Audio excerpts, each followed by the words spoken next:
Hey everyone, and welcome back. So today we're going to be reviewing HILLBILLY Doomsday on the Nintendo Switch. Now this game is a retro-styled 2D run-and-gun platformer.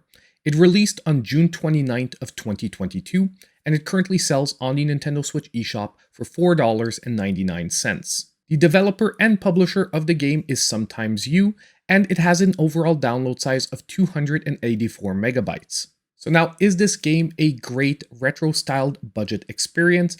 Or is it maybe still missing a little bit of polishing? That's what we're going to figure out in today's video.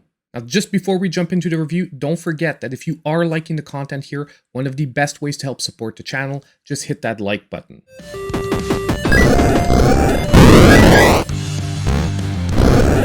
Now, there isn't a huge setup to the storyline here. You basically wake up and discover that pretty much everyone on the planet has been turned into a zombie. But not only people, vegetables as well.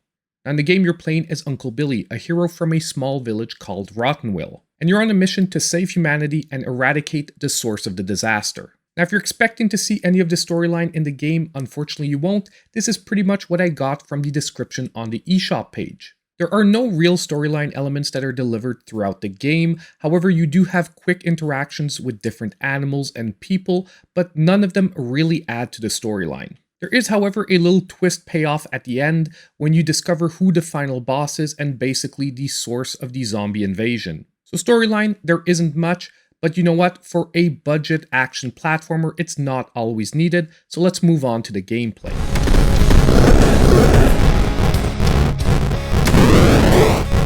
Gameplay-wise, once again, it is very straightforward in this game. You have to make your way through the levels while destroying as many zombies as possible and trying to stay alive. To do so, you will start out the game with only two weapons, your trusty shovel and a simple gun. You can swap between the weapons at any time, and you actually have unlimited ammo for all of your guns, so that is not a concern here. I would say that the main levels are generally combat focused and really do involve destroying zombies. However, there are some platforming sections to take into account as well. Now, the only real limiter here in the gameplay is that you have a life bar to take into account and a certain number of limited lives.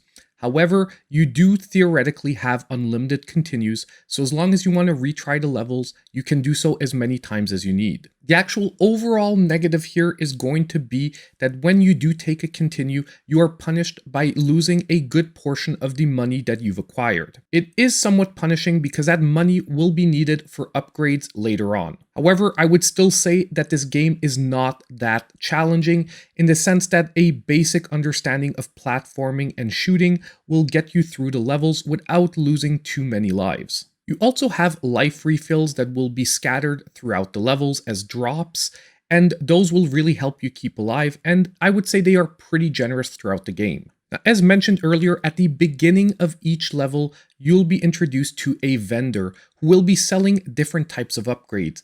And it is very important that as soon as possible, you get one of the multi-hit weapons such as the flamethrower or the machine gun. You also have other upgrades such as body armor that will reduce the amount of damage taken, and that should definitely also be a priority as soon as possible. I have to say that at first when I did start out the game, I was having tons of fun just mowing down zombies.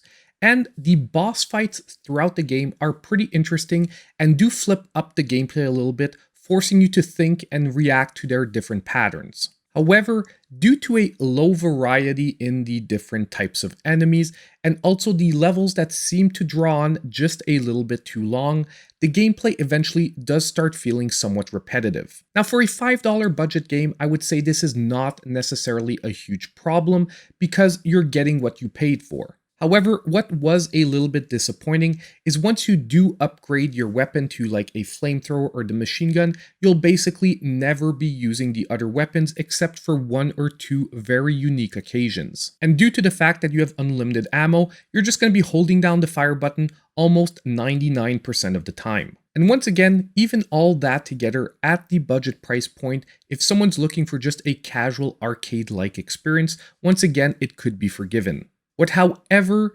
sort of ruins the experience here is that there are performance issues for an unknown reason in the last 2 or 3 levels of the game. Now, although generally I go into performance issues more in the graphics section, I have to mention it here because it does seriously affect the gameplay experience in those last few levels. Now, the game starts being very sluggish for a really unknown reason, and it reduces your ability to be able to react to enemies that are incoming, and also makes some of the platforming sections way more challenging than they would normally need to be. And it turned what for me was a casual yet fun experience into a very frustrating one for the tail end of the game. Now, you can finish it, it's just that those last few levels for me didn't feel fun at all. Now, we're going to continue on with the review, but we'll come back to this point during the performance section of the graphics.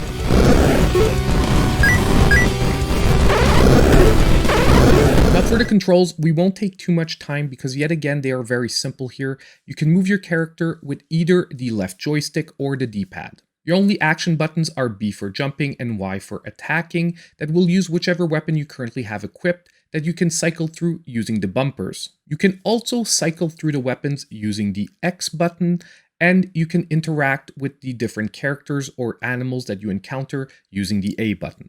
Now, for the first few levels of the game, just as I mentioned earlier, the control scheme was working perfectly and overall was delivering an okay experience. The only actual problem I had with the overall setup came later in the game. When the game started becoming sluggish, the responsiveness of the controls dropped as well. So unfortunately, for the control section, I can't give this game a pass because they work fine in the beginning, then become very sluggish towards the end.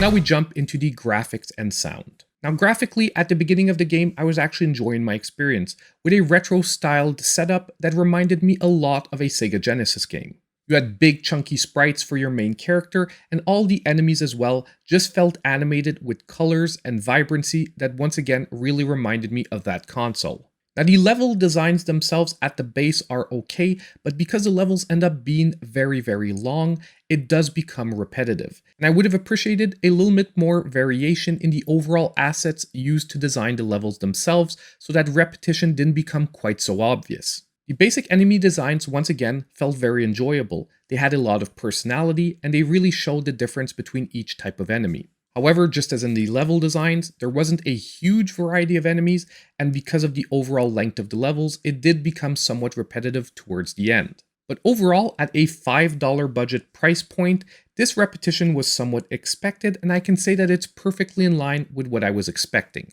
Now we get to the huge issue at hand, the performance of the game during its last 3 levels. Now, for whatever reason, during these last few levels, the game becomes incredibly sluggish.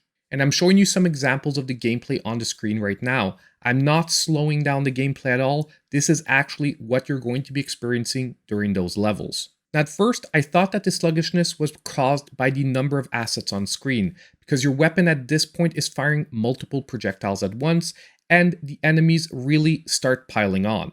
However, that doesn't seem to be the issue because I tested that out by first clearing a screen and not firing my weapon anymore, and the sluggishness was still there on an empty screen with nothing else than the background. And as previously mentioned, this sluggishness actually carried over to the controls as well, creating an immense amount of delay, and during some of the more intense platforming sections towards the end, this became extremely frustrating, even leading to some deaths. Now, perhaps these performance issues can be addressed in a future patch, but as is, the last few levels of the game are very, very frustrating to complete. Now, for the sound design, once again, there isn't much to say. The basic soundtrack is very fast-paced and does fit with the overall gameplay.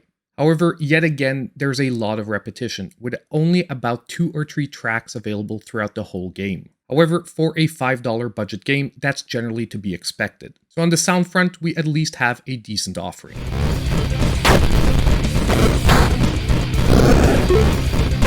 Now it's time for the verdict. And if this is one of the first reviews of mine you're watching, my full review scale is available down below in the description of the video. And in the case of HILLBILLY Doomsday on the Nintendo Switch, I'm going to be giving this game a 4, putting it at the low end of a getting rough game. Now, I really have to tell you all that it's very sad that the game has those performance issues towards the end, because if it wasn't for that, it would have been heading for between a 6 and 7. Because yes, some of the design elements of the game are repetitive, but at a budget $5 price point, that is perfectly understandable. And in the end, the game design knew what it wanted to set out to do, offer you a zombie killing fest, and that's what it did.